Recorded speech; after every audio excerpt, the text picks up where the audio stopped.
عبداللہ بن مبارک کی توبہ۔ چنانچہ عبداللہ بن مبارک جوانی میں کسی عورت کے ساتھ تعلق بنا بیٹھے، حتیٰ کہ اس کو کہا کہ ملنے کے لیے کوئی وقت نکالو۔ اس نے کوئی رات کا وقت دیا، یہ ساری رات انتظار میں رہے مگر ملاقات نہ ہو سکی۔ اسی حالت میں صبح کی اذان ہو گئی۔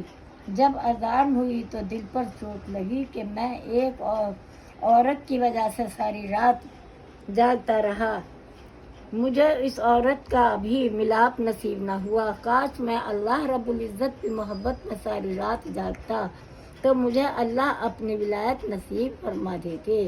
یہ سوچ کر دل میں پکی توبہ کر لی اور علم حاصل کرنے کے لیے علماء کی ایک بستی کی طرف چل پڑے۔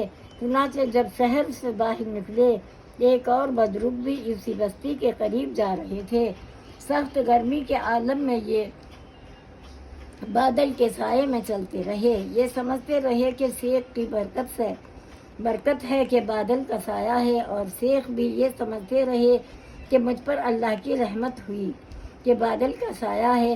لیکن جب اپنی اپنی منزل کی طرف جاتے ہوئے دونوں ایک دوسرے سے جدا ہوئے تو اس شیخ کی حیرت کی انتہا نہ رہی کہ بادل کا سایہ تو عبداللہ بن مبارک کے سر پر تھا، اور وہ واپس لوٹے اور عبداللہ ابن مبارک کو پکڑ کر کہا کہ مجھے اللہ کے لیے بتاؤ کہ تم نے کون سا عمل کیا کہ اللہ نے گرمی کی شدت سے محفوظ حفاظت کے لیے تیرے سر پر بادل کا سایہ کر دیا۔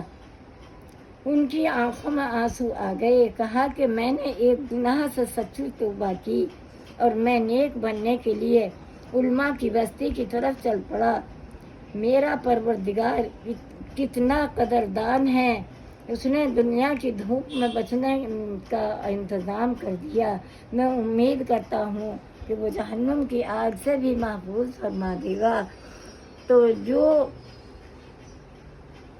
پروردگار اتنا قدردان ہو کہ آدمی اگر گناہ سے سچی توبہ کر لے تو پروردگار دنیا کی تیز سے بچا دیتا ہے، تو پھر جہنم کی آگ سے انہیں کیوں نہیں محفوظ فرمائے گا۔